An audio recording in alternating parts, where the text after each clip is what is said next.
Just a few years ago, this beautiful parcel of land was destined to become a housing development. But now it's slated to become something we can all enjoy. Stephanie Harmon has the story.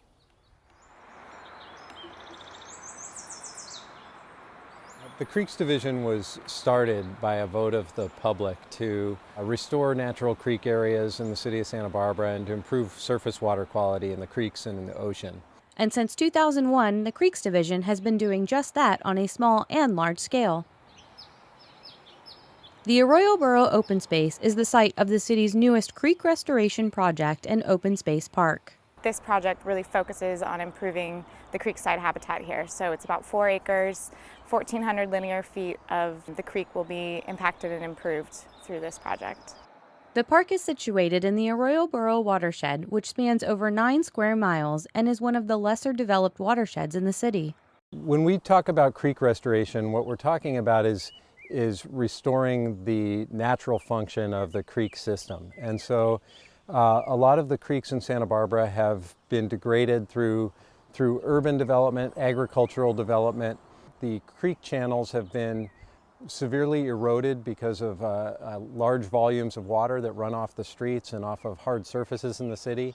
The project will concentrate on a 4-acre area, and the focus will be restoring the creek habitat while improving water quality and creek aesthetics. We have a number of areas where there's sedimentation and erosion happening, and so we'll be coming in and stabilizing the toe with some large rock, actually shifting the creek over a little bit to reduce the stress that bank feels, and then creating floodplain habitat all on this opposite side of the bank, spreading out and slowing down of flood flows, which allows for infiltration of groundwater, but also the trapment of sediments and nutrients, so you actually get some treatment of that water during high storm events.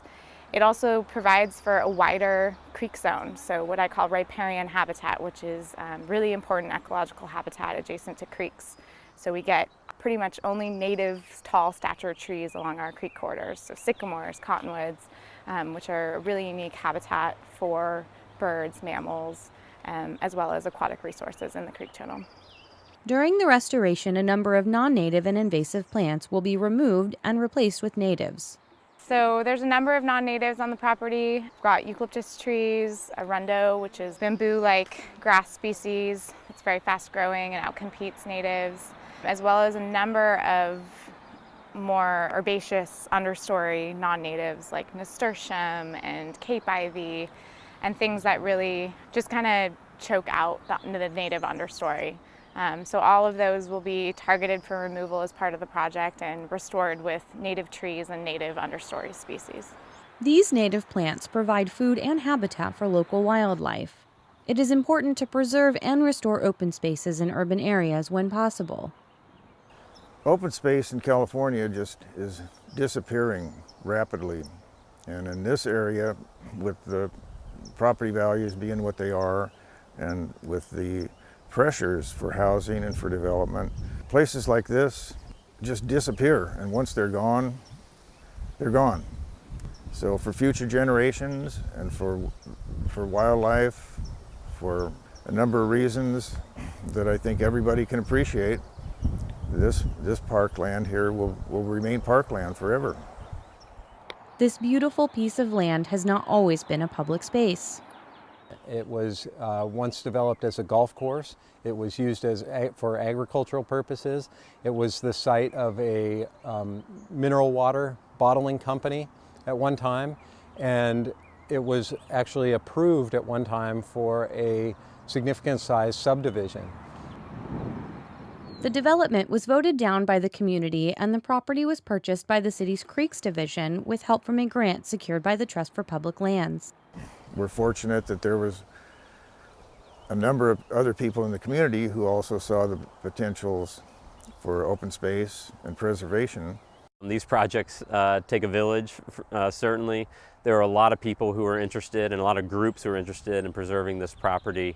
And without that type of concerted effort, I don't think we would have had the opportunity to purchase this property. As part of the grant funding that was received for the acquisition, there is a conservation easement over the property which provides legal protections in perpetuity to ensure that this property will be wild and natural forever. the community members that we have talked to are very excited by the city taking ownership of this and taking responsibility to restore the creek environment and improve conditions on the property for open space use. Restoration of the creek is scheduled to start in late July, but the western part of the park will remain open for recreation. And as a friendly reminder, dogs are allowed, but only on leash. For more information about the project or the Creeks Division, visit sbcreeks.com.